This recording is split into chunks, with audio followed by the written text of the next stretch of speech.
Assalamualaikum warahmatullahi wabarakatuh. Selamat pagi dan selamat datang kembali di siaran Khazanah Pagi.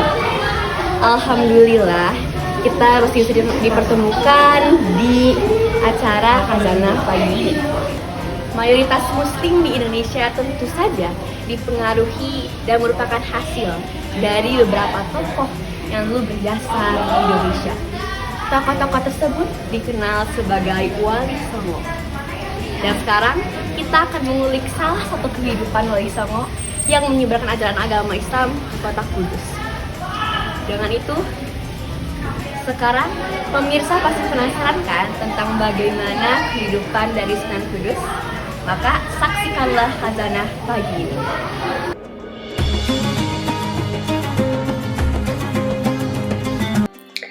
Assalamualaikum warahmatullahi wabarakatuh. Perkenalkan, nama saya Cynthia Prodita Zahra dari absen 10. Di sini saya akan menjelaskan mengenai biografi Sunan Kudus. Sunan Kudus merupakan salah satu wali songo yang menyebarkan agama Islam di Pulau Jawa, khususnya Kudus, Jawa Tengah. Ia memiliki nama lengkap atau nama lahir yaitu Sayyid Jafar Shadiq Azmakan atau Jafar As-Shadiq. Namun sekarang ia lebih dikenal dengan Sunan Kudus. Mengapa?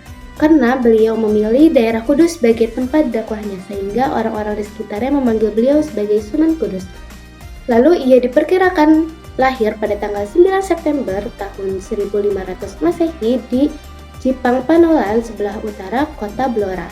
Lalu ia diperkirakan meninggal dunia pada tanggal 5 Mei tahun 1550 Masehi saat ia mengimami sholat subuh berjamaah di Masjid Menara Kudus saat posisi sujud. Jadi sehingga ia dimakamkan di sekitar daerah Masjid Menara Kudus. Lalu ia memiliki istri yang bernama Syarifah Dewi Rahil binti Sunan Bonang dan memiliki 11 keturunan bersamanya. Lalu ia memiliki ayah yang bernama Sunan Ngadung dan ibunya yang bernama Syarifah. Lalu kakeknya yang bernama Sunan Ampel. Dan yang terakhir, jika nasabnya diurutkan, ia merupakan keturunan Nabi Muhammad yang ke-24. Segitu saja yang dapat saya sampaikan. Selanjutnya dapat saya serahkan kepada rekan saya. Baik, terima kasih banyak Cynthia. Sekarang kembali lagi kepada saya, Siti Farhanisa.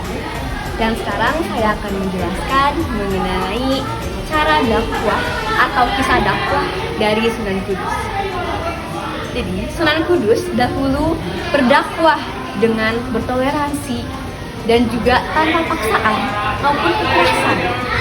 Sebagai contoh, dahulu Sunan Kudus melarang adanya penyembelihan sapi guna menghargai umat Hindu. Lalu, Sunan Kudus juga membangun candi, yang candi itu digunakan untuk mengumandangkan azan. Dan terakhir, selamatan mitoni yang ada di tempat itu diubah oleh Sunan Kudus yang awalnya pujian terhadap dewa menjadi pujian terhadap Allah. Selanjutnya ada sumbang asli dari Sunan Kudus terhadap penyebaran ajaran agama Islam dan juga pendidikan di Indonesia. Jadi yang pertama, Sunan Kudus menyebarkan ajaran agama Islam secara toleransi tanpa paksaan maupun kekerasan.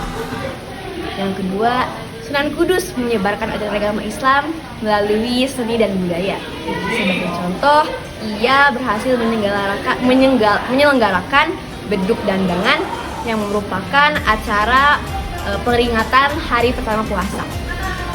Lalu yang terakhir, Sunan Kudus meninggalkan beberapa peninggalan seperti Masjid Menara Kudus dan juga tembang Mas Kumambang dan juga tembang Bujur.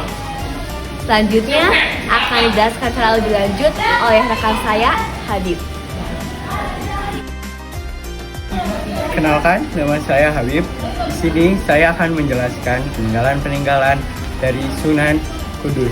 Jadi yang pertama ada yang namanya Masjid Kudus atau juga sering disebut Masjid Al-Aqsa. Nah, Masjid Al-Aqsa ini memiliki khas yang berbentuk seperti candi karena kan akulturasi antara agama Islam dan juga Buddha. Lalu yang kedua ada yang namanya keris Kiai Cantika.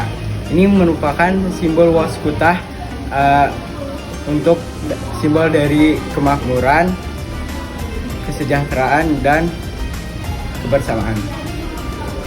Lalu selanjutnya ada tombak Trisula yang berbentuk 3 mata. Saat ini masih tersimpan di Masjid Kudus atau Masjid Al-Aqsa.